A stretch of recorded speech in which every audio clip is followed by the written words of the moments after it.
Halo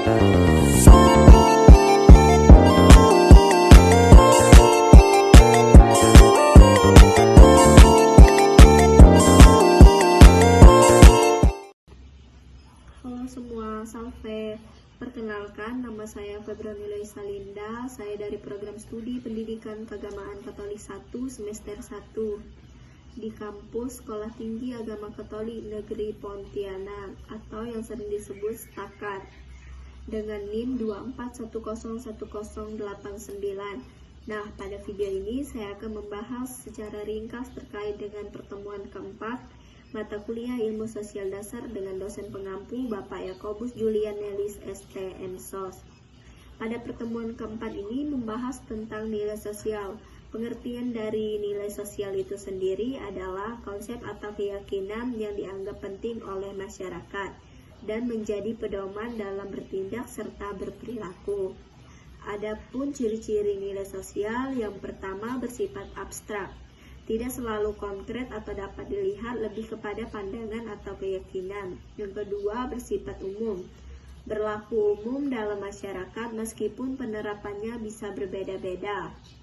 Yang ketiga dipelajari dan diturunkan, dipelajari melalui proses sosialisasi dan diturunkan dari generasi ke generasi. Yang keempat bersifat relatif, dapat berbeda-beda antara satu masyarakat dengan masyarakat lainnya, tergantung pada kebudayaan, agama, atau sejarah. Adapun jenis-jenis nilai sosial, yang pertama nilai material, berkaitan dengan hal-hal yang bersifat fisik atau material seperti kekayaan, harta benda, atau kenyamanan hidup. Yang kedua nilai vital, berkaitan dengan hal-hal yang mendukung keberlangsungan aktivitas manusia seperti kesehatan, keselamatan, atau teknologi.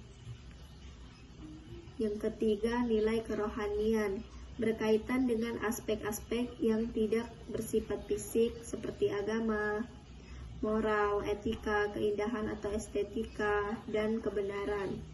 Adapun fungsi dari nilai sosial itu, yang pertama sebagai pedoman perilaku, menjadi acuan bagi individu dalam menentukan bagaimana mereka harus bertindak dan berperilaku dalam masyarakat.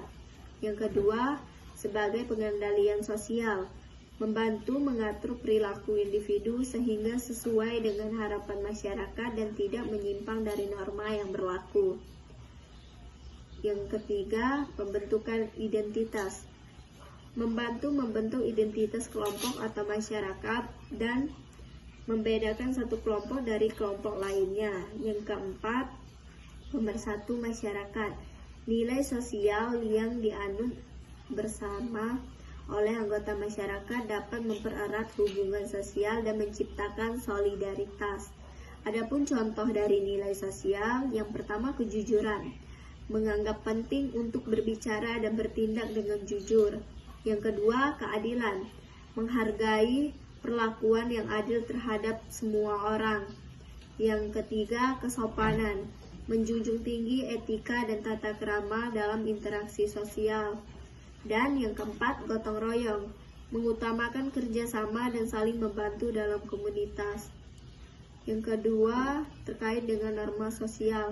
Pengertian dari norma sosial adalah aturan atau pedoman yang mengatur perilaku individu dalam masyarakat. Ciri-ciri dari norma sosial itu sendiri, yang pertama bersifat mengikat, yang kedua bersifat kolektif, yang ketiga bersifat dinamis, yang keempat memiliki sanksi. Adapun jenis-jenis dari norma sosial, yang pertama norma agama, aturan yang bersumber dari ajaran agama dan bersifat absolut bagi penganutnya. Contohnya, larangan mencuri, perintah beribadah. Yang kedua, norma kesusilaan atau moral, aturan yang bersumber dari hati nurani manusia tentang baik dan buruk. Contoh, tidak boleh berbohong, tidak boleh berzina. Yang ketiga, norma kesopanan, aturan yang bersumber dari adat istiadat, kebiasaan, atau tata krama dalam masyarakat. Contohnya menghormati orang tua, berpakaian sopan. Yang keempat, norma hukum, aturan yang bersumber dari undang-undang atau peraturan yang bersifat formal dan ditetapkan oleh pemerintah. Contohnya, kewajiban membayar pajak, larangan berkendara di bawah pengaruh alkohol. Adapun fungsi dari norma sosial, yang pertama mengatur perilaku. Norma sosial mengarahkan dan mengatur perilaku individu agar sesuai dengan harapan masyarakat. Yang kedua, menjaga ketertiban. Dengan adanya norma sosial, ketertiban dalam masyarakat dapat terjaga, karena individu tahu batasan-batasan perilaku yang diterima. Yang ketiga, menegakkan keadilan. Norma sosial membantu menegakkan keadilan dalam masyarakat dengan memastikan bahwa setiap orang diperlakukan sesuai dengan aturan yang berlaku. Yang keempat, melindungi hak asasi. Norma hukum, misalnya, berfungsi untuk melindungi hak asasi manusia dan menjamin keadilan. Adapun contoh dari norma sosial, yang pertama, norma agama. Tidak boleh makan dan minum selama berpuasa di bulan Ramadan bagi umat Islam. Yang kedua, norma kesopanan. Memberi salam atau ucapan terima kasih saat bertemu atau setelah mendapatkan bantuan. Yang ketiga, norma hukum. Kewajiban untuk mematuhi rambu lalu lintas saat berkendara. Adapun kesimpulannya, nilai dan norma sosial adalah dua komponen penting yang membentuk perilaku sosial dalam masyarakat. Sekian dari saya, terima kasih.